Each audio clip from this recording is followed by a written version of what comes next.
Hi all of you welcome back to logic with Murali channel. ఈరోజు మనం machine 100 డేస్లో భాగంగా ఆర్ఆర్బి గ్రూప్ డి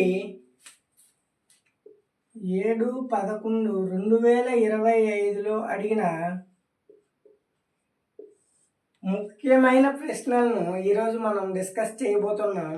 మొదటి ప్రశ్నను గమనించినట్లయితే, ఇచ్చిన రేఖాచిత్రాన్ని జాగ్రత్తగా అధ్యయనం చేసి క్రింది ప్రశ్నలకు సమాధానం ఇవ్వండి.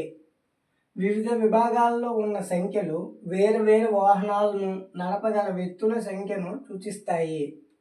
3 వాహనాలను నడపగల వ్యక్తుల సంఖ్యకు మరియు ఈ వాహనాలలో ఏదైనా రెండింటిని నడపగల వ్యక్తుల సంఖ్యకు మధ్య గల వ్యత్యాసం ఎంత, అంటే భేదం ఎంత అని అడగడం జరిగింది.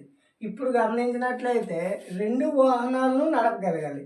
అంటే ఇక్కడ గమనించినట్లయితే 7 సైకిల్ నడపగలరు, బైక్ నడపగలరు.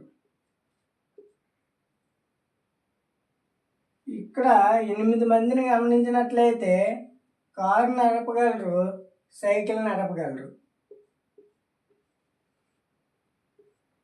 ఇక్కడ 12 మందిని గమనించినట్లయితే బైక్ నడపగలరు, కారు నడపగలరు.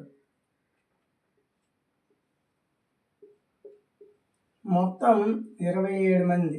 కానీ మనల్ని అడిగింది 3 వాహనాలు నడపగల వ్యక్తుల సంఖ్యకు 2 వాహనాలు నడపగల వ్యక్తుల సంఖ్యకు మధ్య గల భేదాన్ని అడగడం జరిగింది. అంటే ఇక్కడ నెంబర్ 6 అనే 27 - 6 = 21. Option D is the right answer. ABCRST మరియు యు ఒక గుండ్రటి బల్ల చుట్టూ బల్ల మధ్య భాగానికి అభిముఖంగా కూర్చున్నారు. నిన్ననే చెప్పుకున్న అభిముఖంగా అంటే సమాన సంఖ్యలు ఉండి ఎదురెదురుగా కూర్చోవడం అని. కానీ ఇక్కడ గమనించినట్లయితే 7 మెంబర్స్ ఉన్నారు.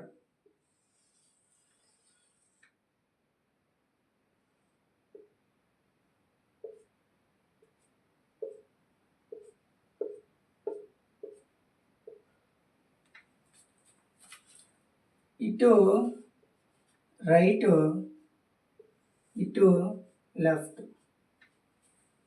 ఆర్ యూకి వెంటనే ఎడమ వైపున కూర్చున్నాడు. ఆర్ అంట యూకి వెంటనే ఎడమ వైపున.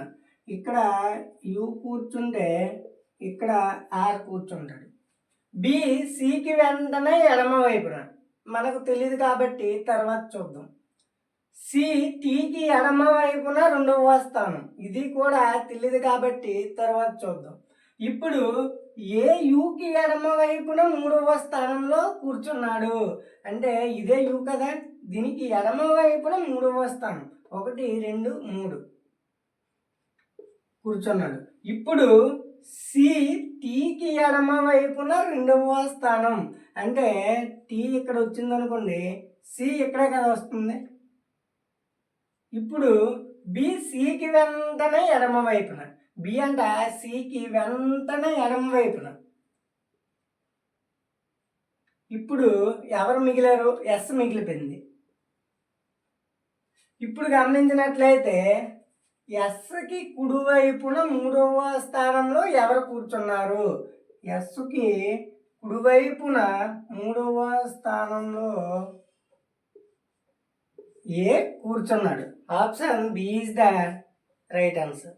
సూచనలు ఇవ్వబడిన అక్షర సమూహం నుండి సంబంధిత అక్షరాన్ని ఎంచుకోండి. అంటే ఇది ఏ విధంగా అమర్చబడిందో దీని ఆధారంగా అమర్చమని మనల్ని చెప్తున్నాడు అన్నమాట. ఇప్పుడు గమనించినట్లయితే క్యూ అంటే 17, పి అంటే 16, ఆర్ అంటే 18, ఎస్ అంటే 19, ఎక్స్ అంటే 24, ఎస్ అంటే 19, యు అంటే 21, జెడ్ అంటే 26. ఇప్పుడు మొదటి దాన్ని గమనించినట్లయితే +7 చేయడం జరిగింది. రెండవ దాన్ని గమనించినట్లయితే +3 చేయడం జరిగింది. మూడవ దాన్ని గమనించినట్లయితే +3 చేయడం జరిగింది. నాలుగవ దాన్ని గమనించినట్లయితే +7 చేయడం అనేది జరిగింది. ఇప్పుడు మనం గమనించినట్లయితే జే అంటే 10, ఐ అంటే 9, కే అంటే 11, ఎల్ అంటే 12.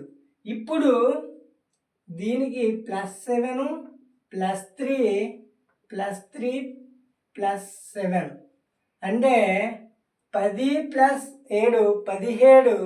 17 అంటే క్యూ. 9 + 3 12. 12 అంటే ఎల్. 11 + 3 14. 14 అంటే ఎన్. 12 + 7 19. 19 అంటే ఎస్. ఇప్పుడు QLNS ఇక్కడ గమనించినట్లయితే QLNS మీరు కిందని చూసినట్లయితే QNLS అని ఇచ్చాడు. ఇది కాదు మనకు answer B is the right answer. 18, 15.7, 19.2, 24, 21.7, 25.2 ఈ రెండు కూడా ఒకే విధంగా అమర్చబడ్డాయి. వీటిని అనుసరించే ఒక జతను ఎంచుకోండి అని మనకు ప్రశ్న అడగడం జరిగింది. ఇప్పుడు గమనించినట్లయితే మీరు ఇలాంటి నెంబర్స్ చూసినప్పుడు అస్సలు కంగారు కాకుండా ముందు అందులో ఏం లాజిక్ దాగి ఉంది, ఏం లాజిక్ ద్వారా వాటిని అమర్చడం జరిగిందని గమనించినట్లయితే మొదటిది -2.3 చేయడం అనేది జరిగింది. 18లో 15.7 మైనస్ చేస్తే -2.3. ఇప్పుడు రెండవది గమనించినట్లయితే +3.5 చేయడం అనేది జరిగింది. ఇక్కడ కూడా గమనించినట్లయితే మొదట -2.3 చేయడం జరిగింది. తర్వాత గమనించినట్లయితే +3.5 చేయడం జరిగింది. ఇలా సంబంధించిన జతను ఎంచుకోండి అని అడిగినట్లయితే మొదటి ప్రశ్న చూస్తే 37లో 34.7 తీస్తే -2.3, 34.7లో 39.2కి ప్లస్ చేస్తే +3.5. మనకు option A is the right answer. తండ్రి వయస్సు కొడుకు వయస్సుకు 5 రెట్లు. వారి వయస్సుల మొత్తం 54 సంవత్సరాలు అయితే కొడుకు వయస్సు ఎంత? అంటే ఇప్పుడు తండ్రి కొడుకు ఒక్క భాగం అనుకుంటే కొడుకు వయస్సుకు 5 రెట్లు, 5 భాగాలు మొత్తం కలిపి 6 పార్ట్లు అనుకుంటే మొత్తం 54 సంవత్సరాలు. 6 పార్ట్స్ 54 అయితే 6 9ల ఇప్పుడు మనకు కొడుకు వయసు కావాలి కాబట్టి ఇంటూ 9 చేస్తే 9. Option C is the right answer. చమురు ధరను వరుసగా 50% మరియు తరువాత 40% పెంచారు. దీనికి సమానమైన ఒకే శాతం పెరుగుదల ఎంత? అంటే దీనికి ఒక ఫార్ములా చెప్తాను.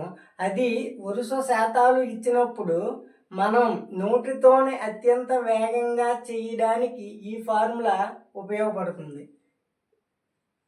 x + y + x × y/100 ఈ ఫార్ములాతో మనం ఈ లెక్కను చేయొచ్చు. x అంటే 50, y అంటే 40. 50 + 40 + 50 × 40/100 90 + 50 × 40 2000/100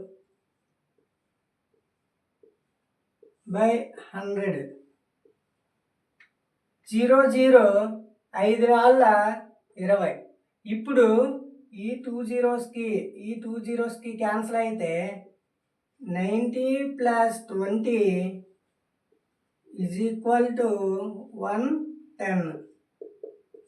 option B is the right answer. కొంత డబ్బును ఏ, బి, సి మరియు డిలకు 10:7:9:5 నిష్పత్తులలో పంచాలి.